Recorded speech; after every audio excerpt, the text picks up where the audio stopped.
ലൂക്കോസിന്റെ സുവിശേഷം 2-ാം അധ്യായത്തിന്റെ 8 മുതൽ 11 വരെയുള്ളതായ വാക്യങ്ങളാണ്. പ്രാരംഭത്തിൽ ഈ വാക്യങ്ങൾ നമ്മൾ വായിപ്പാൻ ഇടയായി തീർന്നു.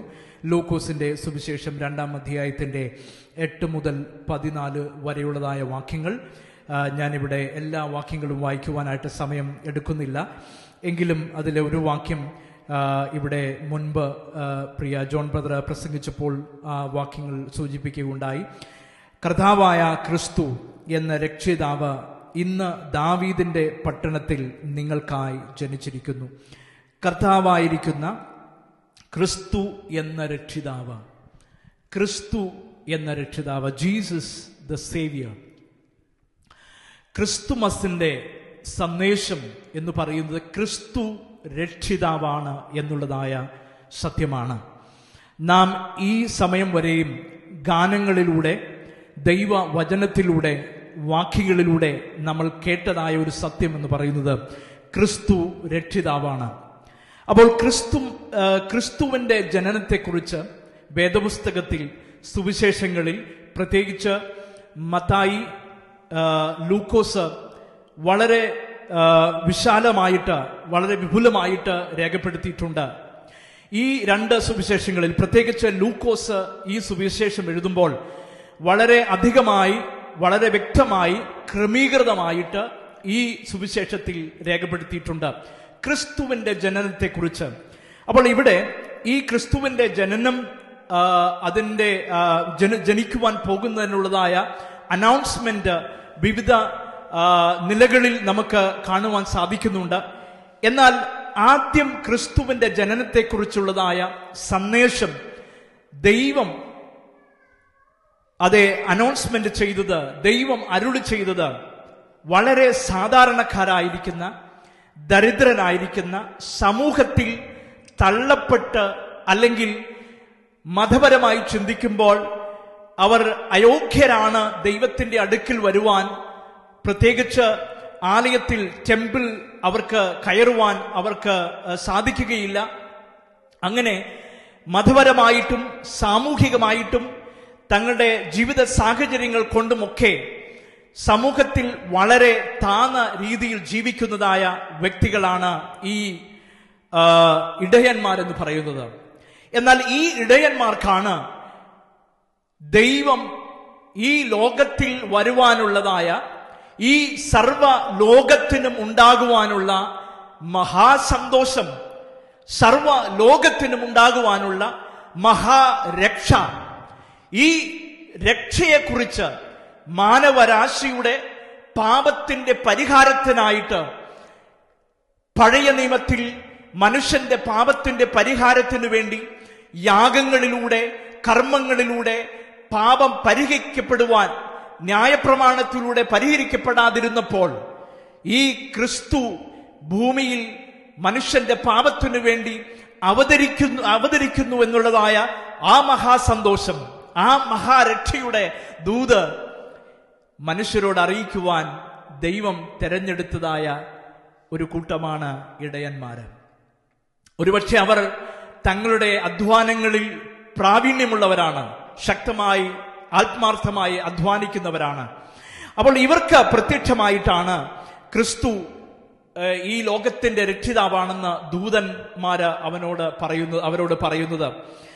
അപ്പോൾ ഇവിടെ ഇവർ ആ പ്രദേശത്തെ ഇടയന്മാർ രാത്രിയിൽ ആട്ടിൻകൂട്ടത്തെ കാത്തുകൊണ്ട് ഇരിക്കുന്ന സമയത്ത് കർത്താവിന്റെ ദൂതൻ അവർക്ക് പ്രത്യക്ഷമായിട്ട് അവരോട് പറയുകയാണ്, ഭയപ്പെടേണ്ട, സർവ്വജനത്തിനും ഉണ്ടാകുവാനുള്ള മഹാസന്തോഷം ഞാൻ നിങ്ങളോട് സുവിശേഷിക്കുന്നു. അപ്പോൾ ഈ സുവിശേഷത്തിന്റെ സന്ദേശം ദൈവം അരുളി ചെയ്തത്, ദൈവം അറിയിച്ചത് രാജാക്കന്മാരോടോ ശാസ്ത്രിമാരോടോ ഈ ലോകത്തിന്റെ ജ്ഞാനികളോടോ അല്ല. ദൈവം ഈ സന്ദേശം അറിയിച്ചത് സാധാരണക്കാരായിരിക്കുന്ന ഇടയന്മാരോടാണ്. ഒരുപക്ഷെ ഭാവിയിൽ മാനവരാശിയുടെ പാപത്തിന്റെ പരിഹാരത്തിനു വേണ്ടി പാപമില്ലാതിരിക്കുന്ന ആ കുഞ്ഞാട്, മനുഷ്യന്റെ പാപത്തിനു വേണ്ടി കുഞ്ഞാട്, അവന്റെ രക്തം കൊടുത്തു മാനവരാശിയെ വിലയ്ക്ക് വാങ്ങുവാനുള്ളതായ ആ പ്രവചനത്തിന്റെ ഒരു നിവൃത്തി കൂടെ ആയിരിക്കാം ഒരുപക്ഷെ ഇടയന്മാർക്ക് ദൈവം ദൂതൻ പ്രത്യക്ഷമായിട്ട് അവരോട് പറഞ്ഞ്, സർവ്വ ജനത്തിനും ഉണ്ടാകുവാനുള്ള മഹാസന്തോഷം ഞാൻ നിങ്ങളോട് അറിയിക്കുന്നു. അപ്പോൾ എന്താണ് ഈ സന്ദേശം? എന്താണ് ഈ സുവിശേഷം? ക്രിസ്തുവിന്റെ ജനനം, ഞാൻ മുമ്പ് ഓർപ്പിച്ചതുപോലെ ലോകം ക്രിസ്തുവിന്റെ ജനനം ആഘോഷിക്കുന്നത് സാന്റായുടെ വരവിനോടുകൂടെ ലൈറ്റ് കത്തിച്ച് സ്റ്റാർ വീട്ടിൽ തൂക്കിയിട്ട് അങ്ങനെ വിവിധ രീതിയിൽ ആഘോഷിക്കുന്നുണ്ട്. എന്നാൽ ക്രിസ്തുമസ് യഥാർത്ഥത്തിൽ എന്താണ്? ക്രിസ്തുമസ് എന്ന് പറയുന്നത് ലോക രക്ഷിതാവിനെ കുറിച്ചുള്ളതായ ഒരു രക്ഷയുടെ സന്ദേശമാണ്. മനുഷ്യന്റെ പാപത്തിന്റെ പരിഹാരത്തിനു വേണ്ടി രക്ഷിതാവ് ഭൂജാതനായി ഈ ലോകത്തിലേക്ക് വന്നു എന്നുള്ളതായ സന്ദേശം. അപ്പോൾ ഈ സന്ദേശം 3 വിഷയമാണ് ഈ സന്ദേശത്തിൽ ഞാൻ ഉൾപ്പെടുത്തുവാൻ ആഗ്രഹിക്കുന്നത്. ഒന്ന്, ഈ സുവിശേഷം മനുഷ്യന് സമാധാനം നൽകുന്നതാണ്. ഈ സുവിശേഷം മനുഷ്യന് സമാധാനം നൽകുന്നതാണ്. അത്യുന്നതങ്ങളിൽ ദൈവത്തിന്റെ മഹത്വം, ഭൂമിയിൽ ദൈവപ്രസാദമുള്ള മനുഷ്യർക്ക് സമാധാനം. ഈ സുവിശേഷം സമാധാനത്തിന്റെ സുവിശേഷമാണ്. 2, ഈ സുവിശേഷം എന്ന് പറയുന്നത് മനുഷ്യന്റെ പാപത്തെ പരിഹരിക്കുന്ന, പാപത്തെ ക്ഷമിക്കുന്ന, ദ ഫോർഗിവ്നെസ് ഓഫ് സിൻ, മനുഷ്യന്റെ പാപത്തെ ക്ഷമിക്കുന്നതായ സന്ദേശമാണ്. 3, ഈ സന്ദേശം എന്ന് പറയുന്നത് മനുഷ്യന്റെ പാപത്തിന്റെ പരിഹരിക്കുക മാത്രമല്ല, അവനെ നിത്യജീവനിലേക്ക് നയിക്കുന്ന സന്ദേശം കൂടെയാണ്. നോക്കുക, ക്രിസ്തു ഈ ലോകത്തിലേക്ക് വന്ന് ക്രിസ്തു പറയുന്നു, ഞാൻ എന്റെ സമാധാനം നിങ്ങൾക്ക് തന്നേച്ചു പോകുന്നു. ഈ ലോകം തരുന്നത് പോലെയല്ല. ഒരുപക്ഷെ BC 27 മുതൽ 200 വർഷം ഒരുപക്ഷെ സീസർ അഗസ്റ്റസ് ചക്രവർത്തി അന്ന് പാക്സ് റോമന, റോമൻ പീസ്, റോമന്റെ സമാധാനം എന്ന 200 വർഷത്തെ, അതായത് സിവിൽ വാറിന് ശേഷം, വലിയ യുദ്ധത്തിന് ശേഷം 200 വർഷത്തെ സമാധാനം പ്രഖ്യാപിച്ചു. അങ്ങനെ റോമിൽ 200 വർഷം സമാധാനം ഉണ്ടാകുമെന്ന് അവർ വിശ്വസിച്ചു. യുദ്ധങ്ങളില്ലാത്ത, ഭീകര സംഭവങ്ങളില്ലാത്തതായ ഒരു സമാധാനം അവിടെ അഗസ്റ്റസ് കൽപ്പിക്കുകയുണ്ടായി. എന്നാൽ ഒരുപക്ഷെ യുദ്ധം ഇല്ലാത്തത് കൊണ്ട് മനുഷ്യന്റെ ജീവിതത്തിൽ സമാധാനം ഉണ്ടാകണമെന്നില്ല. കലഹങ്ങൾ ഇല്ലാത്തത് കൊണ്ട് മനുഷ്യന്റെ ജീവിതത്തിൽ സമാധാനം ഉണ്ടാകണമെന്നില്ല. അപ്പോൾ അതുകൊണ്ട് യുദ്ധമില്ലാത്തത് ജീവിതം സമാധാനം ഇല്ല എന്നുള്ളത് വരുന്നില്ല. അപ്പോൾ മനുഷ്യന്റെ പാപം അവനെ സമാധാനരഹിതമായി തീർക്കുന്നു, സമാധാനം അവനിൽ നിന്ന് എടുത്തുകളയുന്നു. അപ്പോൾ ഈ സന്ദേശമാണ് ക്രിസ്തു നൽകുന്നത്. ക്രിസ്തു ഈ ലോകത്തിലേക്ക് വന്നത് അവന്റെ സമാധാനം നമുക്ക് നൽകുവാൻ വേണ്ടി.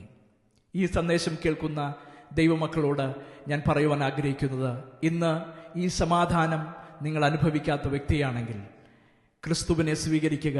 അവന്റെ സമാധാനം നിങ്ങൾക്ക് അവൻ നൽകുവാനിടയാകും. ക്രിസ്തു സമാധാനം നൽകുന്നവൻ മാത്രമല്ല, അവൻ നമ്മുടെ പാപത്തിന്റെ പരിഹാരത്തിനു വേണ്ടി ഈ ലോകത്തിലേക്ക് വന്നവനാണ്.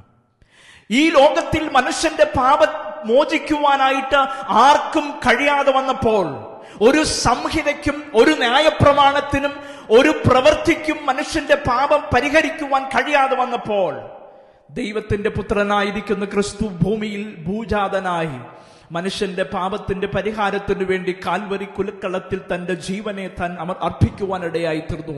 സ്വന്തം ജീവൻ കൊടുത്ത അവസാന തുള്ളി രക്തം വരെ നമുക്ക് വേണ്ടി ഊറ്റിത്തന്നു. നമ്മുടെ പാപം ക്ഷമിക്കുവാൻ, നമ്മുടെ പാപത്തിന് പരിഹാരം നൽകുവാൻ. ഒരുപക്ഷെ ഈ ക്രിസ്തു നൽകുന്നതായ, ഒരുപക്ഷെ പാപത്തിൽ നാം തുടരുന്ന വ്യക്തിയാണെങ്കിൽ, ഒരുപക്ഷെ പാപത്തിന് ക്ഷമ നിങ്ങൾ ഇതുവരെ പ്രാപിക്കാത്ത വ്യക്തിയാണെങ്കിൽ, ക്രിസ്തുവിനെ സ്വീകരിക്കുക. അവൻ നമുക്ക് നമ്മുടെ പാപത്തെ പരിഹരിക്കുവാനിടയാകും. ക്രിസ്തു പാപം പരിഹരിക്കുന്നവൻ മാത്രമല്ല, അവൻ നിത്യജീവങ്കൽ നൽകുന്ന ദൈവമാണ്. ദൈവപുത്രനായ ക്രിസ്തുവിൽ വിശ്വസിക്കുന്നവനെ ആരും നശിച്ചു പോകാതെ നിത്യജീവൻ പ്രാപിക്കേണ്ടതിന് ഈ ലോകത്തെ നൽകുവാൻ തക്കവണ്ണം ദൈവം ഈ ലോകത്തെ സ്നേഹിച്ചു. തന്റെ പുത്രനെ നൽകുവാൻ തക്കവണ്ണം ലോകത്തെ ദൈവം സ്നേഹിച്ചു. അപ്പോൾ സ്വന്തം പുത്രനെ ആദരിയാതെ, സ്വന്തം പുത്രനെ നമുക്ക് വേണ്ടി അവന്റെ ജീവനെ നൽകി തരുവാൻ പിതാവായിരിക്കുന്ന ദൈവത്തിന് മനസ്സായി തീർന്നു. എന്തിനാണെന്നറിയാമോ? നിത്യജീവൻ നമുക്ക് വേണ്ടി നൽകി തരുവാൻ. ക്രിസ്തുവിലൂടെയുള്ളതായ നിത്യ